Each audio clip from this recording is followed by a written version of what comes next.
All right, here we are. Slideshow from beginning. Go. Thanks everybody and welcome.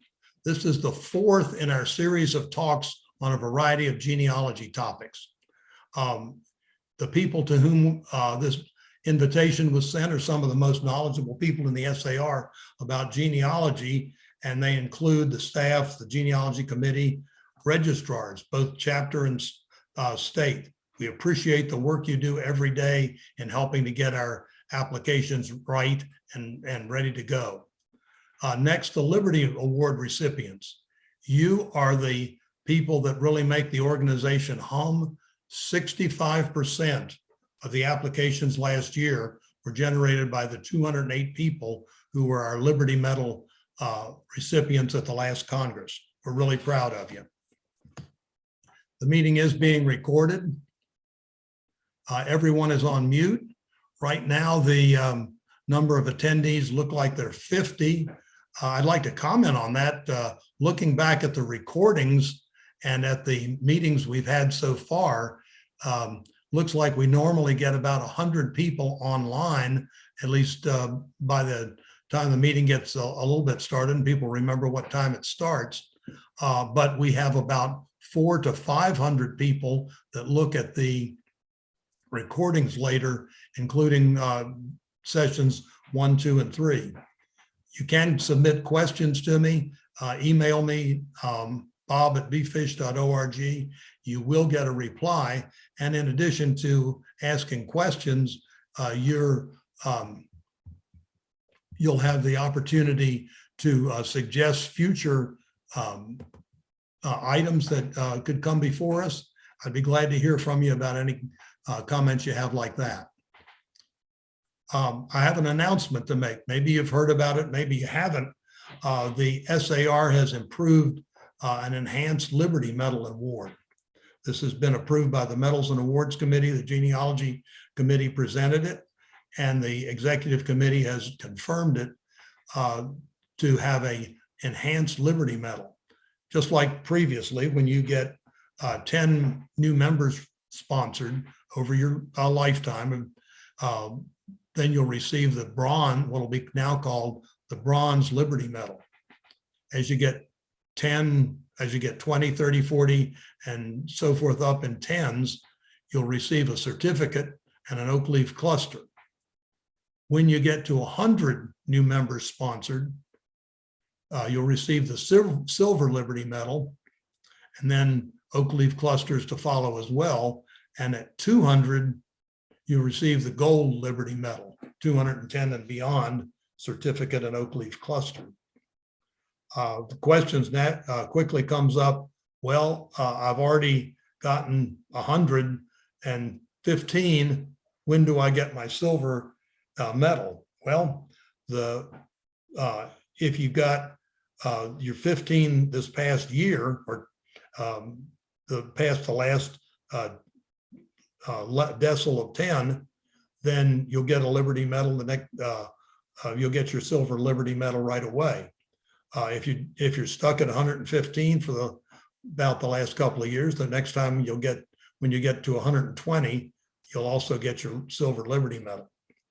I'm really pleased with this. I think this is going to finally give the recognition that Liberty Medal recipients are due. As I mentioned, the Liberty Medal honorees from the last Congress, all 208 of you, sponsored 65% of the members coming into the SAR the previous year. That we couldn't do without you. The only thing we need is more of you. We can, if we can just get a few more Liberty Medal honorees and a few more people getting oak leaf clusters, we can really turn this organization on its ear and really going nicely. Let me make a quick review of the previous FAQ sessions we've been through. We really need you, the chapter registrars, the state registrars, and people submitting applications, to carefully review them, especially for state level errors. State level errors. First of all, submitting DAR chapter copies The policy is that only record copies are allowed. That will result in an application being pended if you submit a chapter copy. Improperly printing 8.5 by 14-inch documents. If you print them on 8.5 by 11 paper without reducing the size, it will cut off the bottom 3 inches. And that's important and will result in a pending application. And finally, missing documents. Any document that's listed on the application needs to be submitted as a proof, but especially something that's important are the applicant's birth certificate. Applicant's birth certificate, per action by the trustees at the last meeting, a applicant's birth certificate or court order specifying sex as male are required, and not just a birth certificate, but it must be a birth certificate specifying his sex as male. The genealogist general and the president general can grant exceptions to the documentation, but they need to be exceptions where it's impossible for the applicant to comply with it, not that the applicant doesn't want to comply. There is the genealogy policies are binding both on you and on me as genealogist general, and they're all available online, especially the most recent copy. There was an update that occurred in the March meeting, but that updated policy is online, and Bill Schwetke has nicely placed the changes in red so that it's easy to find them as you go through. There is a new emphasis on membership growth.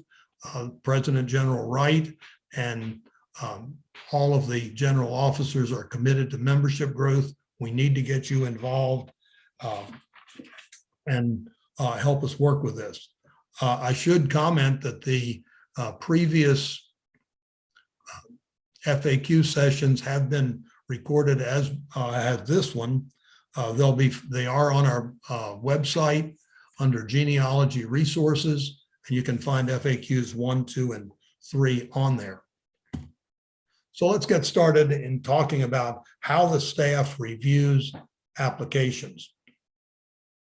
Here's what the SAR Constitution says about membership, and you can read that yourself, but let me show it again and highlight a couple of key points.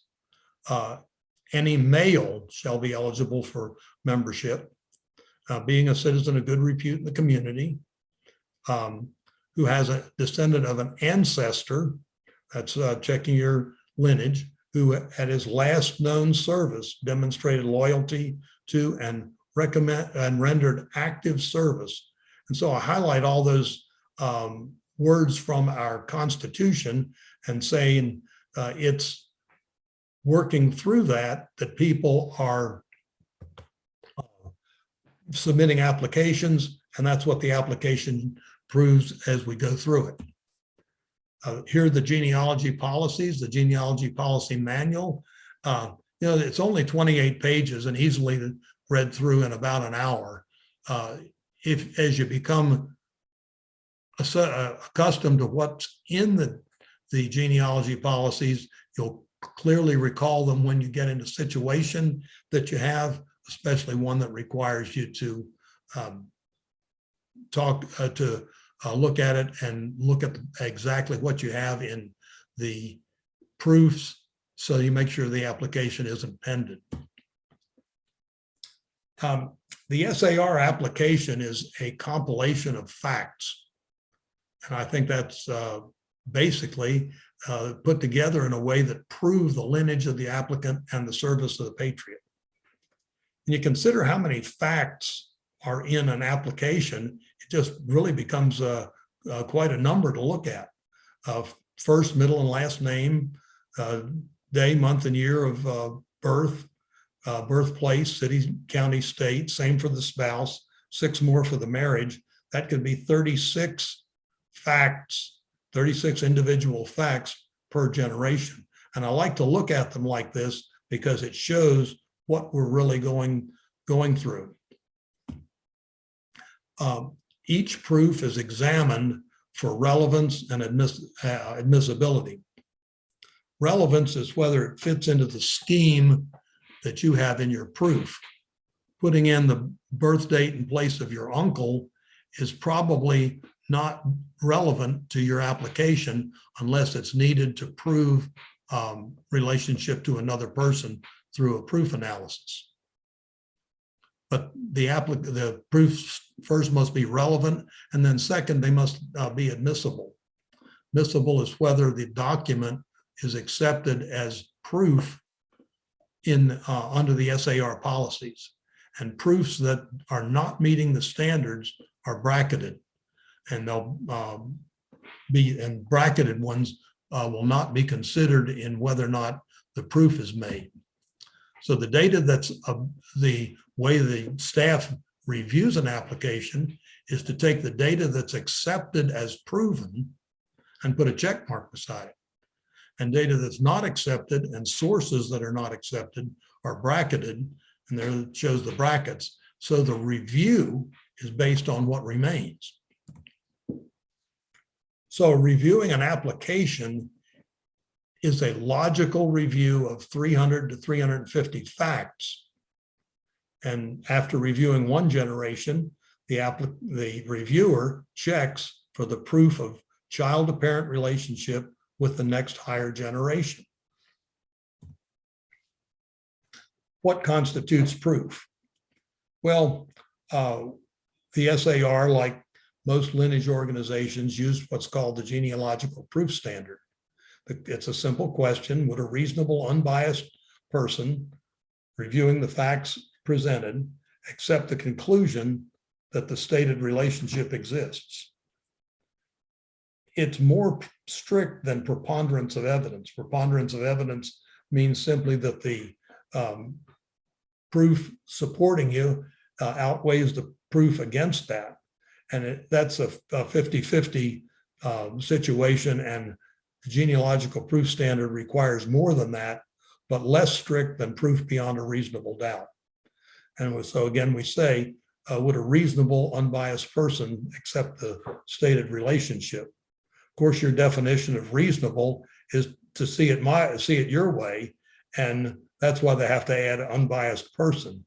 But it must the person must be reasonable, and therein come these weasel words that people have to do our best to interpret, and I'll get into that in a little bit. So to approve or append, this is the overall assessment. As you look at the application, you must prove the child-to-parent relationship with the follow the bloodline all the way back to the ancestor, and then must prove appropriate service for that ancestor. To take a copy of an application that's very personal to me, this is from my family, the relation of my third and fourth generation, my grandmother to her parents, Holly Finn to John Finn and Lula Pruitt.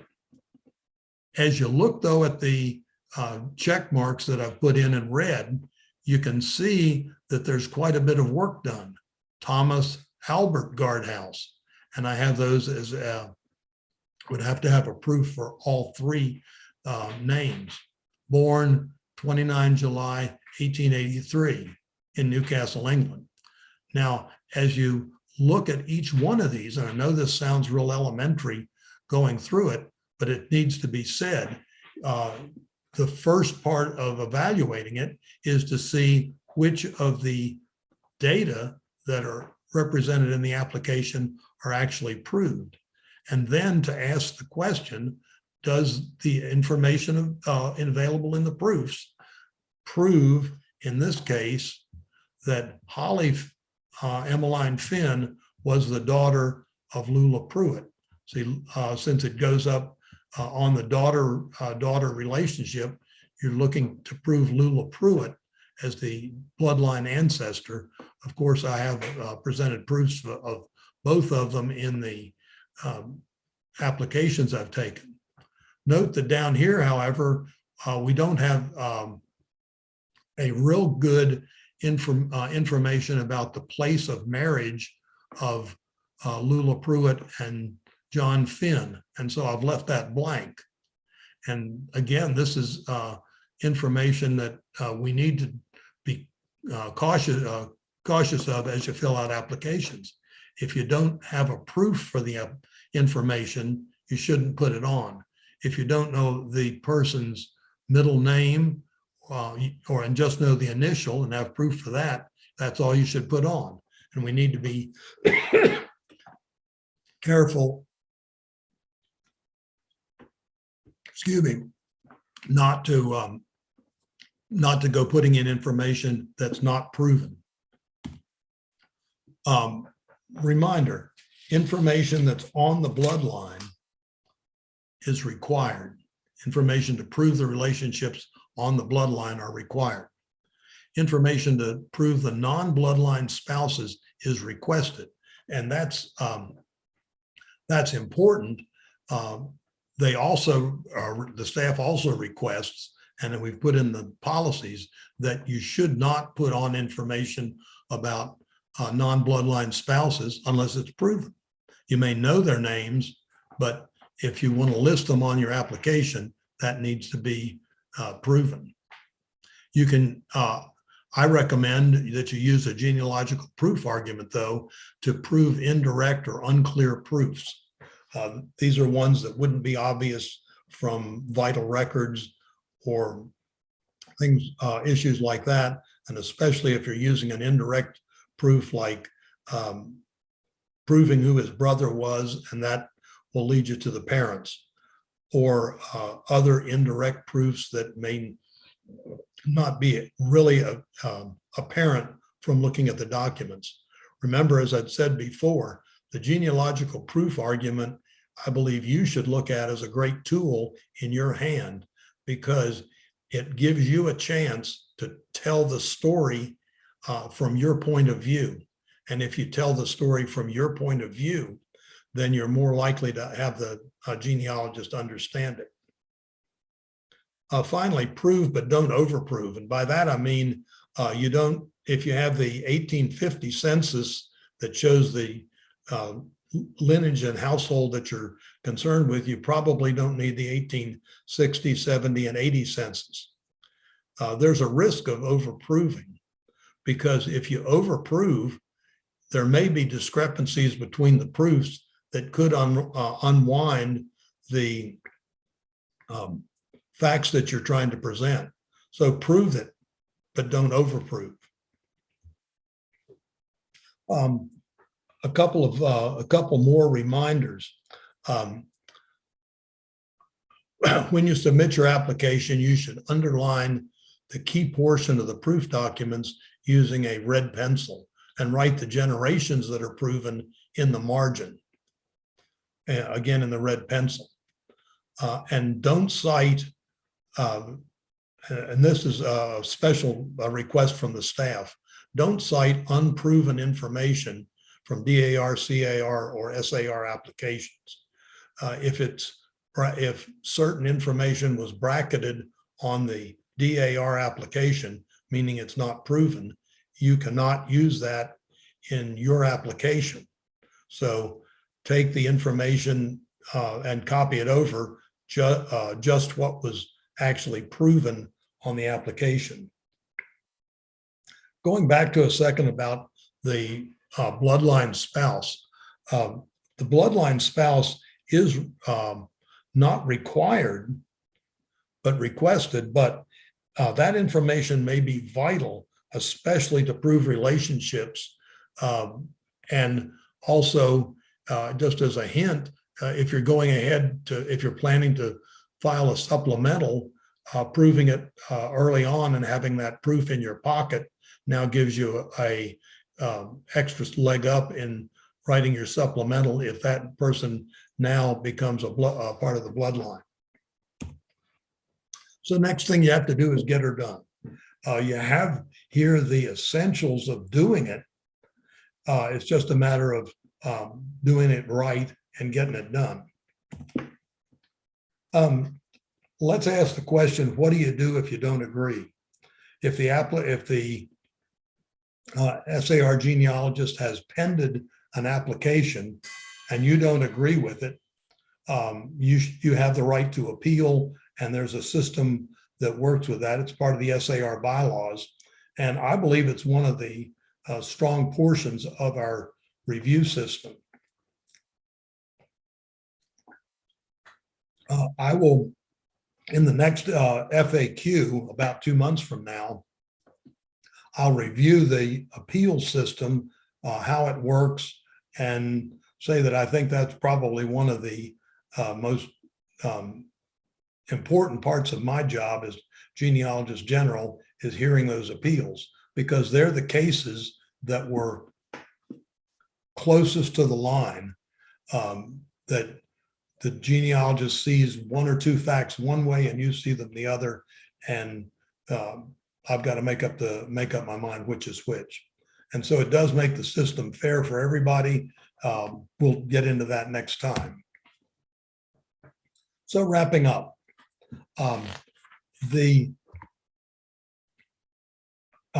taking an application like I've shown, make a copy of it, and then going through and tick marking off the application parts can really help you better determine how an application is being viewed. You can sit down and evaluate applications, especially ones that look difficult, ones that are really easy, just involve looking over, but ones that are difficult applications, I strongly recommend that you go through it yourself, just like the staff will. And that'll show you where there may be problems. Secondly, I do thank all of you. I also thank our great staff who are working hard under a lot of difficult conditions right now, with a lot of pressure to get through applications. And I especially thank Denise Hall, who worked with me in developing this presentation. I hope that we've accurately put the facts together. She was a great help in putting this presentation together. You can send questions to me, emails bob@bfish.org, and I promise you will get an answer. Finally, suggestions for future for future sessions will be appreciated. I do intend to continue this throughout the coming year. We'll be glad to include other topics as they find a need and as they can work them in. So this is Genealogy FAQ. I'm Genealogist General Bob Fish, and thank you for listening. End of the session.